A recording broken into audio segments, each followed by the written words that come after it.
Aujourd'hui, je cuisine pour des amis. Après une énième discussion avec ma copine sur la méthode de contraception de grand-mère dite du retrait, j'ai senti que j'avais des choses à poser sur ma sexualité. La meilleure façon de commencer était de forcer une discussion avec des copains. Moi, avec ma femme, ça a été souvent un objet de... pas de prise de tête, mais bon, un peu de débat, quoi. Sur le fait que...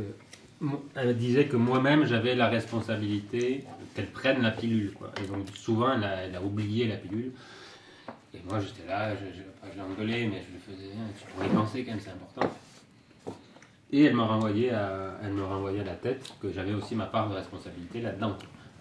Et pour moi, c'était pas forcément naturel, quoi. C'était elle qui avait à gober le truc, c'était son corps, etc. En somme, c'est une logique des choses, en fait, que la femme prenne la pilule, ou bien qu'elle se mette un stérilet. Ou bien qu'elle fasse la vaisselle. Voilà, parce que c'est le rôle de la femme, c'est un peu attribué à la femme, quoi. Mmh. Et nous, en fait, on attend qu'une chose, c'est pouvoir enlever la capote, parce qu'on se dit, bon, on va prendre le maximum de plaisir. On se contraint un peu avec la capote, c'est pas... on n'est pas à l'extase à 100%. Et je me suis aperçu qu'on n'en parlait pas si souvent. Est-ce que tu crois que c'est qu'un des intérêts, ou ça peut être aussi un peu un sujet tabou? Mais en fait, non. Non, c'est pas tabou, c'est carrément se dégager du truc, quoi. C'est pas mon problème. C'est ça. Je suis un mec, c'est pas mon problème. Peut-être que la fille peut avoir envie, que le mec ne vienne pas trop... Et plus on en parlait, plus je me disais que j'étais bien au chaud à me contenter de si peu. Écoute, tu sais, quand tu commences à dire à une meuf que tu sais qu'un cycle de règles c'est 28 jours, elle est déjà contente, quoi. Et quand tu commences à dire quelques trucs que tu connais sur ce que tu as appris en fait au collège... Au cours d'une de ces discussions, un ami m'a parlé du docteur Mieuxet, un andrologue de l'hôpital Paul de Villiers à Toulouse. Il propose des méthodes de contraception masculine.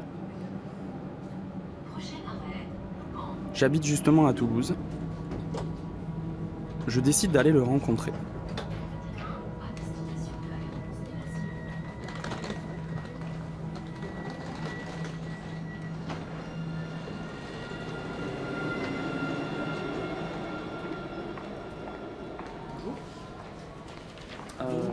Oui. Je suis venu pour essayer de me renseigner un petit peu. J'ai entendu parler que vous faisiez partie du service à Toulouse qui proposait des protocoles de contraception masculine.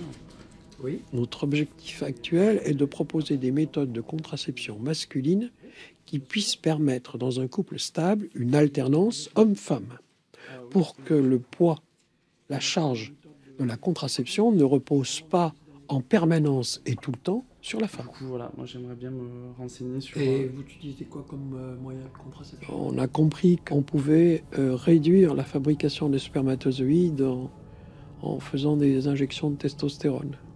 Ça a vraiment été développé à partir des années 80-90, puisqu'il y a eu un très grand programme de l'Organisation mondiale de la santé qui a organisé des études dans à peu près 10 pays dans le monde pour évaluer l'efficacité contraceptive d'une contraception masculine hormonale en faisant une injection par semaine de 200 mg d'énanthate de testostérone. Et concernant les contre-indications pour cette méthode? Il y a des effets secondaires, c'est évident. Mais actuellement, c'est une méthode de contraception masculine qui peut être proposée. Les problèmes de cancer familiaux de la prostate. Sur une durée de 2 ans. La présence de... On a travaillé dans les années 80 avec un groupe d'hommes. On a essayé de développer une méthode de contraception masculine qui était non hormonale. Et donc la méthode d'augmentation de la température du testicule nous plaisait bien. Donc voilà le type de sous-vêtement. Sous-vêtement masculin qui se présente avec un orifice au niveau de la racine de la verge. Par cet orifice, on va passer la verge et tirer sur la polybourse. Et vous êtes un homme, vous avez le droit d'avoir des érections parfois dans la journée, donc il y a un petit système qui est prévu pour que l'érection puisse se faire. Et donc, dans le groupe est née cette idée de remonter ces testicules pour maintenir les testicules dans la position où effectivement ils étaient augmentés de 2 degrés. Ah, donc on peut être en érection et en même temps porter le tournis. Ah oui, oui, absolument. Absolument. La contraception n'empêche pas la sexualité, l'érection, le plaisir. Non, non. D'accord. Et il y a des effets secondaires? Il n'y a pas d'effet secondaire. Aucun. Voilà, donc en gros, en 95, on a dans la littérature mondiale la possibilité d'avoir une contraception hormonale efficace chez l'homme et une contraception masculine thermique. Est-ce que vous voulez qu'on commence par voir s'il y a des contre-indications ? Oui, tout à fait. Ouais. D'accord. À partir du moment où une méthode est publiée, on peut utiliser cette méthode de contraception sans problème. Ce qui veut dire qu'aujourd'hui, en France, n'importe quel médecin peut prescrire une contraception masculine hormonale telle que décrite par l'OMS dans les publications qu'elle a faites dans les années 90 à 95.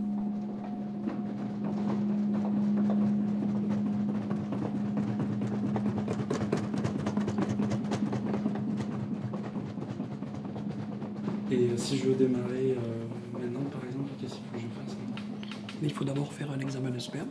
Et quand vous avez les résultats, vous m'appelez, on se revoit en consultation. Ok, super. D'accord. Merci beaucoup. Si on résume, il y a deux méthodes de contraception masculine. Le slip chauffant, je suis partagé. Les piqûres ne me dérangent pas.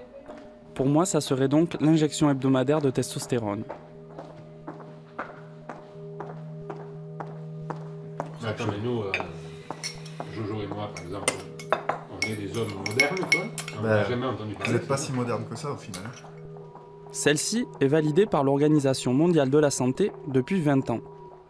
Pourquoi je n'en ai jamais entendu parler? Un travail musculaire n'importe où ou faut... Ouais. Non, le muscle.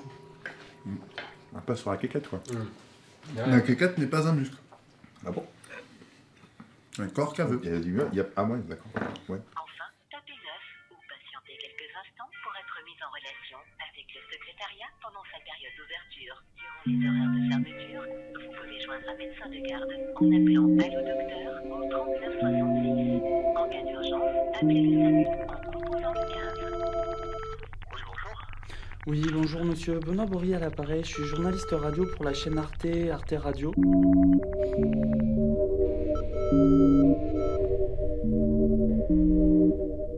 Et je suis en ce moment un documentaire radio sur les méthodes de contraception masculine. Et je cherche un médecin généraliste ou plusieurs médecins généralistes. D'abord, toutes mes excuses pour un téléphone complètement défaillant et reprise des consultations le 17 février. Bonjour. Toutes les lignes de votre correspondance sont occupées. Nous vous remercions de renouveler votre appel ultérieurement. Alors, l'Ordre des médecins n'a, à ma connaissance, jamais été sollicité pour donner un avis sur l'utilisation de la contraception masculine ou du slip chauffant en particulier.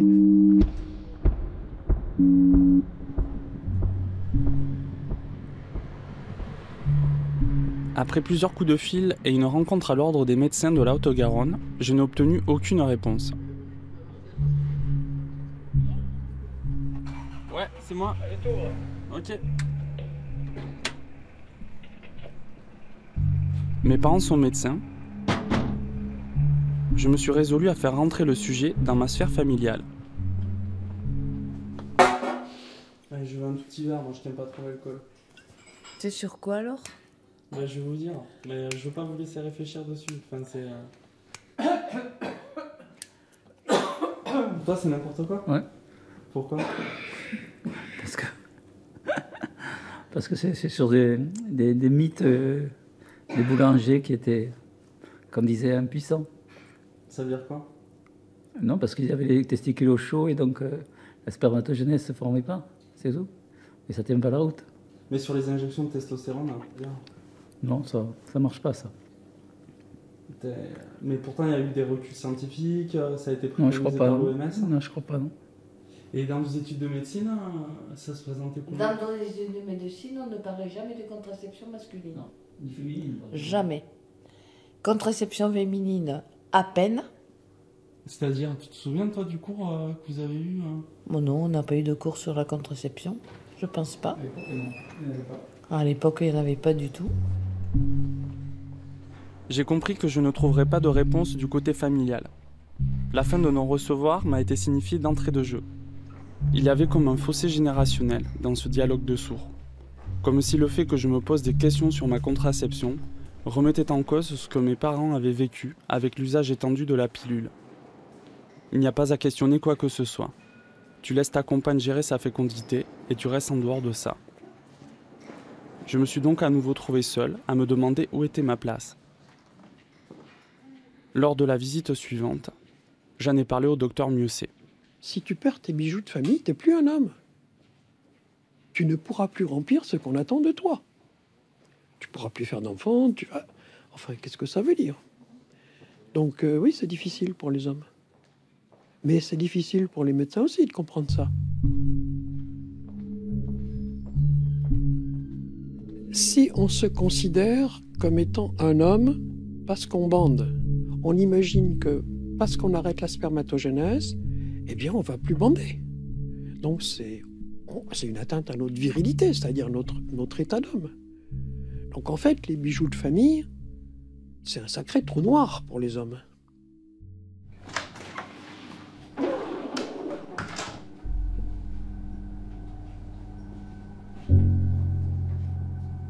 Cette vision d'une condition du mal surprotégeant ses bijoux de famille m'a paru assez simpliste. Et puis, au cours de mes démarches, je me suis entendu exprimer des peurs que je n'attendais pas. Et alors j'ai une petite question, ça va pouvoir être un peu idiot, mais enfin, les analyses de sperme, elles se font où? Elles se font toujours dans un laboratoire. Et le recueil de sperme se fait dans le laboratoire. Je vous avoue, je suis pas super à l'aise avec le fait de... Est-ce que c'est possible de le faire chez soi? Non. C'est pas autorisé en France au niveau de la loi, puisqu'on ne peut pas savoir si le flacon que vous rapportez est bien votre sperme.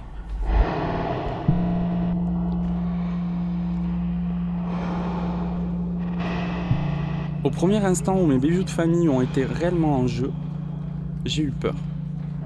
Je n'ai pas pu m'en empêcher. Ouais, c'est juste que ça me paraît un peu bizarre. Oui, mais c'est comme ça. C'est une des contraintes. Il faudra faire les recueils de sperme dans le laboratoire. Je me suis vu rentrer comme un petit garçon dans la salle d'attente, marmonner de vagues mots à l'infirmière et prendre le flacon pour m'enfermer très vite dans une pièce bien cachée au fond. Je me suis senti assez con d'être gêné d'exhiber une partie de mon corps. De sentir une perte de recul, un sentiment de retomber en enfance, comme si quelque chose dans ma construction d'adulte manquait. Il m'est arrivé d'avoir des couples demandeurs de contraception masculine où lors de la première consultation, il y a un examen andrologique qui est fait chez l'homme, qui est déshabillé, examiné, avec un rire ou un éclat de rire sur le fait que, eh bien, pour une fois, c'est toi qui y passes. Donc ça veut dire, je suis bien content que tu partages avec moi cette démarche qui m'amène à régulièrement aller voir ma gynéco pour savoir où en est mon stérilet, etc. pour la contraception, alors que chez l'homme, ça n'existe pas du tout. J'en ai parlé à une copine qui me l'a très bien résumé. Après, je souhaite pas forcément aux hommes d'avoir des contrôles aussi réguliers que nous chez le gynéco, parce que je pense qu'il n'y a pas une femme qui apprécie ça, c'est pas agréable. Mais oui, un peu plus de compréhension de la part des hommes. C'est bien que tu l'aies fait. C'est bien que tu l'aies fait et que tu aies vécu cette expérience-là. Parce que c'est pareil, les hommes, comme ils n'ont pas à faire ça régulièrement, il y a un manque de conscience de ce que c'est. Ouais. Moi, je me souviens d'une sorte de tube où on mettait le préservatif, genre un troisième. Ah bon? Ah ouais, c'est gravé dans la mémoire. Ah ouais. Dans la mémoire. Parce que moi j'ai fait une école catholique, ce genre de truc, c'était pas ça passait pas. Ouais, non, ça se passait pas quoi. Ah, moi, le tube où tu glissais le préservatif. Ah ouais. Je me suis alors souvenu d'interventions du planning familial dans mon lycée. J'avais bien rigolé à l'époque avec les copains, mais on était trop jeunes mecs pour retenir quoi que ce soit. Devinez la contraception de chaque personne qui est sur la fiche. Listez tous les moyens de contraception que vous connaissez et élire le top 3 du groupe. 20 ans après, je suis retourné assister à un cours du planning familial à Montauban. Donc après, il y a une restitution. Vous désignez un rapporteur ou une rapporteure pour le groupe. Il y a plus de femmes que la femme est plus ouverte d'esprit que l'homme, quoi. L'homme, il va se dire je vais pas dire ma vie à un homme. Les hommes ne connaissent pas leur anatomie. La puberté des filles se parle, celle des garçons jamais. On peut y réfléchir que le soir. Tandis que la femme, on en parle dès qu'elle a 16 ans. Ils ont besoin d'être accompagnés. C'est déjà... Ça, c'est des histoires de femmes. Ne t'en préoccupe pas. Je repense, tu me parlais de ma mère tout à l'heure par rapport à l'éducation sexuelle qu'on a reçue, mon frère et moi. Ma mère est quelqu'un de très cultivé, elle est très intelligente et elle se considère comme féministe. Malgré tout, combien de fois je l'ai entendu dire des choses comme ne parle pas de tes règles, par exemple, devant ton frère. Parce que ça, c'est des trucs de femme, ça ne le concerne pas. Et il ne faut pas qu'il ait à s'en préoccuper. Parce que c'est des choses qu'il ne peut pas comprendre. Ouais, mais les garçons, là, vous n'avez rien à dire sur le fait de s'il oublie sa pilule. Vous, ça vous heurte pas, là, ce truc que je suis en train de dire? Les filles, elles ont une chance inouïe. Un jour dans leur vie apparaissent les règles. Avant, elles étaient filles, là, elles deviennent femmes. Donc ça vous fait quoi, vous? Avant, pas de fertilité, là, féconde tous les jours. Entre guillemets, féconde tout le temps. Et les hommes? Les hommes à la puberté, ils ont du sperme. Le sperme, c'est blanc. Est-ce que ça change la vie des hommes? Non. C'est quoi la puberté pour nous? Premières érections. Donc, où est la notion de fécond? Nulle part. Ouais, chez les parents. Enfin, c'est un garçon, on revient à ce qu'on a dit tout à l'heure, un garçon il va pas aller voir sa mère et parler de son sexe, quoi. Il va pas dire maman, voilà, j'ai mon zizi comme ça, est-ce que je dois faire ci, est-ce que je dois faire ça. Tandis que la fille, si, vas-y, elle va lui dire maman, j'ai des problèmes. Donc il faut d'abord que les hommes aient conscience que féconds, ils le sont tout le temps, comme les femmes. Et que s'ils ne veulent pas d'enfants, il faut, comme les femmes, qu'ils décident de réguler un peu cette fécondité permanente. Donc ça fait partie du travail de déconstruction. On n'est pas obligé de rester enfermé dans une prison qui paraît dorée, mais qui est toujours une prison. On a le droit de sortir des rôles qui nous ont été attribués. Et une des sorties, c'est justement la contraception masculine. C'est s'autoriser à faire une irruption dans un domaine qui n'est pas dans la cage dorée.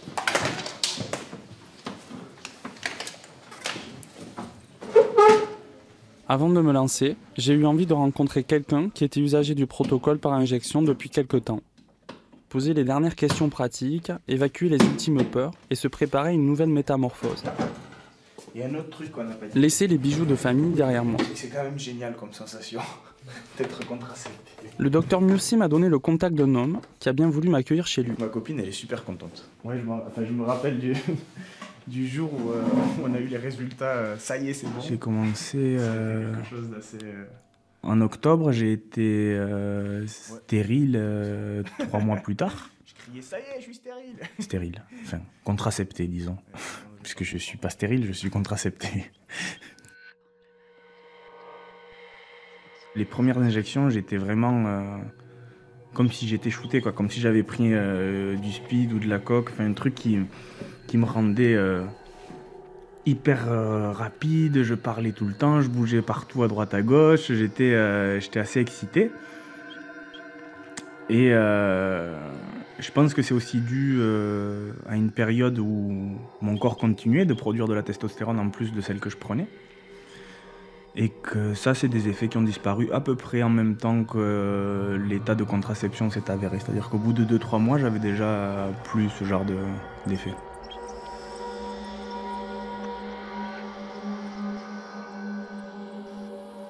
J'ai pas eu une augmentation de la libido. Par contre, j'ai eu des effets que j'appelle négatifs, qui sont une surexcitation lorsque j'étais sollicité. Et dans cette surexcitation, clairement, il est apparu que je manquais d'attention pour ma partenaire et que j'étais beaucoup plus égoïste dans la recherche du plaisir. Et du coup, ça, c'est quelque chose qui a fait l'objet de discussions entre elle et moi. Et donc, c'est quand même des choses auxquelles je pense qu'il faut faire attention. Et même si on te le dit avant, tu peux pas t'attendre à ce que ça t'arrive dans ces termes-là. Et donc, il y a des choses qu'il faut sans cesse rediscuter, reposer, puis se remettre en question, quoi, ça c'est sûr.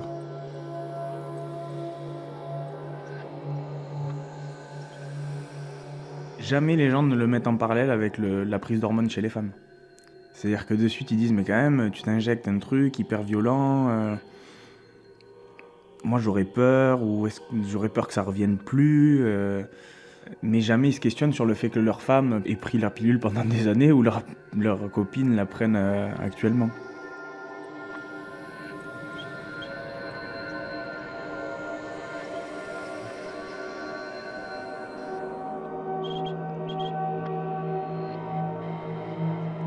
Il y a énormément de choses sur l'humeur, sur le bien-être qui sont vécues comme une souffrance par certaines femmes, en tout cas je dirais par beaucoup de femmes qui se contraceptent. Alors que les effets de la contraception hormonale masculine sont plutôt flatteurs, quoi. On se sent en forme, fort. J'ai l'impression que c'est beaucoup moins contraignant de se contracepter hormonalement quand on est un homme que lorsqu'on est une femme. Bonjour, donc on se voit aujourd'hui, alors vous avez reçu les résultats? Ouais, aussi. Oui, je les ai, j'ai tout. Et donc, la prise de sang... Ma dernière rencontre a contribué à me rassurer. J'ai l'impression d'avoir fait un pas décisif dans mes démarches. Ok, donc du coup là je pourrais... Ah là, en termes de bilan hormonal et en termes de bilan du sperme, oui, vous êtes, comme on dit, éligible pour une contraception masculine. Il y a un certain nombre d'hommes qui viennent ici pour demander une contraception masculine, qui vont choisir une méthode ou l'autre, qui vont faire les examens, mais qui ensuite vont prendre un temps qui est propre à chacun. Et selon les hommes, ça peut être 3 mois, 1 an ou 2 ans. Comme dit le docteur Mieuxet, je suis métaboliquement éligible à la contraception masculine. Donc tout va pour le mieux. Et pourtant, je n'ose pas encore y aller. Et la contraception masculine, c'est faire un hold-up réellement sur les bijoux de famille. Et donc c'est comment le fait que j'ai envie de me contracepter, mais j'ai du mal à passer à l'acte, parce que ce passage à l'acte, il m'amène à me poser plein de questions sur moi-même. Je sens quelque chose qui bloque, qui ne me fait pas encore franchir le pas de dire à mon médecin « Bon, allons-y, commençons les injections demain ». Ma cage dorée est toujours là. J'ai peut-être réussi à écarter les barreaux, mais je suis encore tenté par le moelleux de ces coussins. Et plus on déconstruit ces schémas de comportement qu'on doit avoir parce qu'on est de sexe masculin ou de sexe féminin, parce qu'on est un homme ou une femme, amène bien sûr l'ouverture du champ des possibles dans le domaine de la contraception et dans le domaine de la sexualité, qui ne sont pas indépendants, qui sont complètement liés. Donc la contraception, c'est pas un problème de technique. C'est pas un problème de technique, c'est un problème de relation à son propre corps en tant qu'individu, comment on le perçoit et ce qu'on en fait.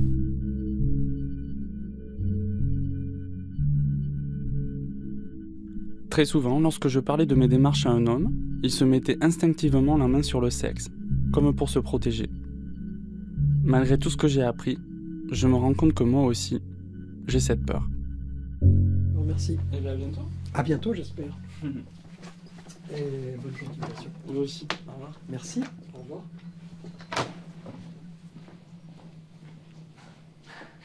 J'ai vu le médecin pour la dernière fois en février. Arte. On est en avril. Radio. Bon allez, je me laisse jusqu'à septembre.